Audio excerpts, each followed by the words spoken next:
السلام عليكم ورحمة الله وبركاته.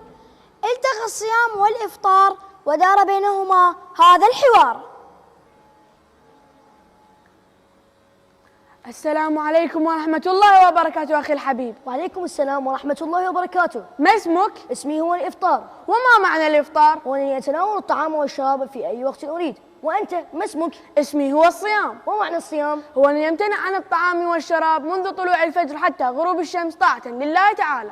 إني أحيانا أمتنع عن الطعام والشراب لأنني مريض، فالطبيب يقول لي لا تأكل من الصباح إلى المساء، فهل هذا صيام؟ كلا يا عزيزي، لا يكون ذلك صياما، فالصيام لا بد أن يكون بنية صادقة وأن تمتنع عن الطعام والشراب وكذلك الكلام البذيء والنظر فيما حرم الله تعالى وما إلى ذلك. متى تأتي إلينا أيها الحبيب؟ أنا آتي إلى هنا مرة كل عام بعد شهر شعبان وأبقى شهرا كاملا. إنك ضيف عزيز وغالي علينا يا أخي.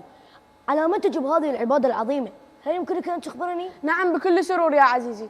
يجب الصيام على كل مسلم عاقل بالغ قادر، فمن توفرت فيه هذه الشروط يجب عليه الصيام. مع ذلك لا يجب الصيام على الطفل الصغير ولا على الغير مسلم ولا على المجنون والمريض والمسافر؟ نعم يا أخي، الآن سأعرفك على أبنائي.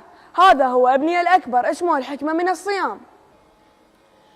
من أنت يا بني؟ أنا الشعور بالفقير، أنا الصبر، أنا الإحساس بالمساكين وغير ذلك يا عم، وكذلك التعود على الصلاة ومغفرة الذنوب وكثرة الحسنات. ما شاء الله يا بني، أنت ابن صالح، بارك الله فيك وفي والدك.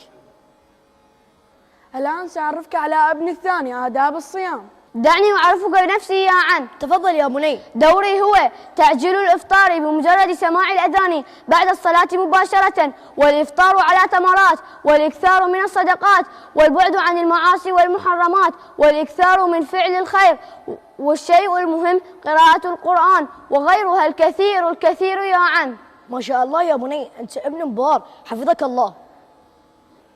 أما هذا فهو ابني الأصغر وهو المباح.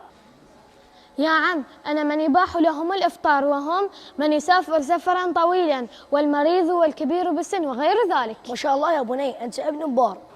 سأصوم رمضان هذا العام وأمتنع عن الطعام والشراب والمحرمات، فشكرا لكم على نصيحتي.